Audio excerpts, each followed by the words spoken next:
السلام علیکم ناظرین، آپ دیکھ رہے ہیں پیغام اولیاء چینل۔ لاکھوں کروڑوں درود و سلام حضور پاک صلی اللہ تعالی علیہ وآلہ وسلم پر اور ان کی آل پاک پر۔ محترم ناظرین کرام، آج کی اس ویڈیو میں ہم آپ کے لیے لے کر آئے ہیں ایک نوجوان کے عجیب جنازے کا واقعہ۔ جی ہاں ناظرین کرام، ایک ایسا سبق آموز واقعہ جسے سن کر آپ کی آنکھوں سے بھی آنسو آ جائیں گے اور آپ کو سبق بھی حاصل ہوگا۔ یہ واقعہ ہے ایک نوجوان کے جنازے کا۔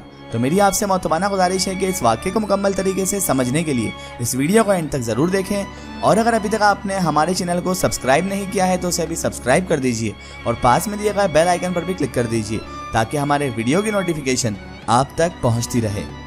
ناظرین محترم، اللہ تبارک و تعالیٰ کی ذات کے سوا کوئی ذات ایسی نہیں ہے جو سب سے بڑھ کر ہمدرد اور شفیق ہو، اور ناظرین جس کا کوئی نہیں ہوتا اس کا اللہ ہوتا ہے، اور ناظرین جن کے ساتھ اللہ ہوتا ہے ان کو اور کسی کے ساتھ کی ضرورت نہیں ہوتی۔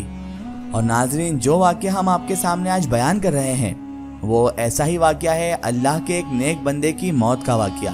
ایک ایسا بندہ جس کا ظاہری طور پر تو کوئی نہ تھا، مگر اس کی موت کے بعد سب نے دیکھا کہ اللہ تبارک و تعالیٰ نے اس کے ساتھ کیسا معاملہ کیا۔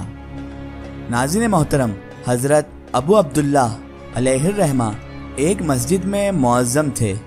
آپ حضرت رحمت اللہ علیہ کا بیان ہے کہ میرا ایک نوجوان پڑوسی تھا، جیسے ہی میں اذان دیتا تو وہ فوراً مسجد میں آ جاتا اور ہر نماز میرے ساتھ با جماعت ادا کرتا۔ نماز کے فوراً بعد وہ جوتے پہنتا اور اپنی منزل کی طرف روانہ ہو جاتا، اور میری ہمیشہ سے یہ خواہش تھی کہ اے کاش یہ نوجوان شخص مجھ سے گفتگو کرے، مجھ سے بات چیت کرے، یا پھر مجھ سے کوئی اپنی حاجت یہ نوجوان طلب کرے۔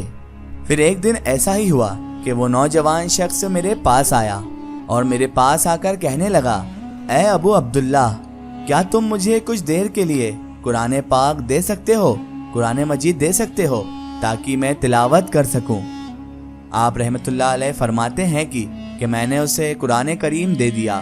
اس شخص نے قرآن حکیم کو اپنے سینے سے لگایا اور کہنے لگا، آج ہمیں ضرور کوئی عظیم واقعہ پیش آنے والا ہے۔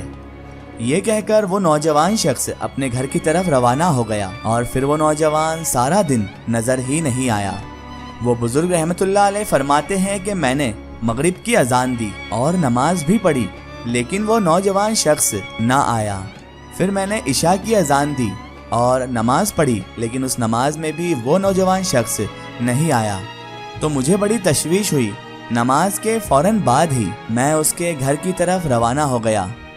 جب میں اس نوجوان شخص کے گھر پہ پہنچا اور وہاں پہنچا تو میں کیا دیکھتا ہوں کہ اس نوجوان کی تو میت وہاں پر موجود ہے، اور اس کی میت کی ایک طرف بالٹی اور ایک لوٹا رکھا ہوا ہے، اور قرآن پاک اس نوجوان شخص کی گود میں موجود ہے۔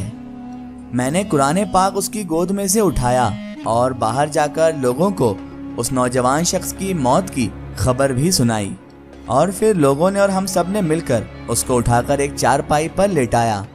وہ بزرگ فرماتے ہیں کہ اس کے بعد میں ساری رات یہی سوچتا رہا کہ اس بندے کا کفن میں آخر کس شخص سے مانگوں، اور اس بندے کو، اس نوجوان شخص کو آخر کفن کون دے گا۔ جب نماز فجر کا وقت ہوا تو میں نے مسجد میں اذان دی، اور اس کے بعد جیسے ہی پھر میں مسجد میں داخل ہو گیا تو مجھے محراب میں ایک نور سا نظر آیا۔ جب میں وہاں پہنچا تو میں کیا دیکھتا ہوں کہ ایک کفن وہاں پر رکھا ہوا ہے۔ میں نے اس کفن کو اٹھایا اور اپنے گھر جا کر اس کفن کو رکھ آیا، اور پھر میں نے اللہ تبارک و تعالیٰ کا شکر ادا کیا کہ اللہ تعالیٰ نے کفن کا یہ مسئلہ حل فرما دیا ہے۔ پھر میں نے نماز فجر پڑھنا شروع کی، اور جیسے ہی میں نے نماز سے سلام پھیرا تو میں نے دیکھا کہ میرے دائیں طرف حضرت ثابت بنانی، حضرت مالک بن دینار، حضرت حبیب فارسی اور حضرت صالح رحمت اللہ تعالی علیہ موجود ہیں۔ پھر میں نے سلام پھیرنے کے بعد ان مقدس حضرات سے پوچھا، اے میرے بھائیوں، آج صبح صبح آپ لوگ یہاں پر کیسے؟ یہاں تشریف لانے کی کیا وجہ ہے؟ سب خیریت تو ہے؟ تو وہ فرمانے لگے کہ کیا تمہارے پڑوس میں آج رات کسی کا انتقال نہیں ہوا ہے؟ میں نے کہا جی ہاں، ایک نوجوان شخص کا انتقال ہوا ہے جو میرے ساتھ ہی نماز پڑھا کرتا تھا۔ تو ان حضرات نے فرمایا کہ ہمیں اس نوجوان کے جسم کے پاس لے چلو۔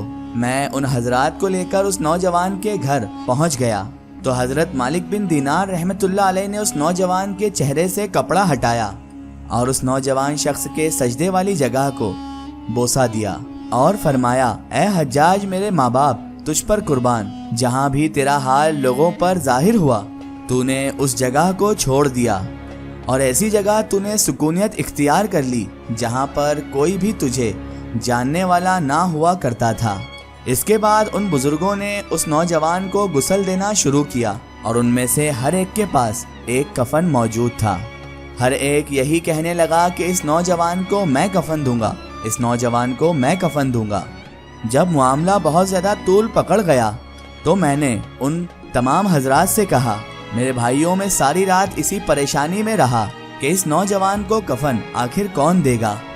پھر صبح جب میں مسجد میں آیا اور اذان دینے کے بعد جیسے ہی نماز پڑھنے لگا تو سامنے ہی محراب میں مجھے یہ کفن نظر آیا۔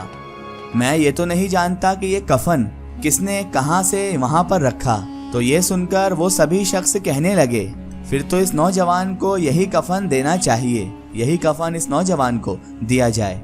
پھر ہم لوگوں نے اس کی اسی میں جہیز و تکفین کر دی اور اس نوجوان کے جنازے کو لے کر ہم لوگ قبرستان کی طرف چل دیے اور اس نوجوان کے جنازے میں اتنے لوگ شریک ہوئے کہ ہمیں تو اس نوجوان کے جنازے کو کندھا دینے تک کا بھی موقع نہ مل سکا۔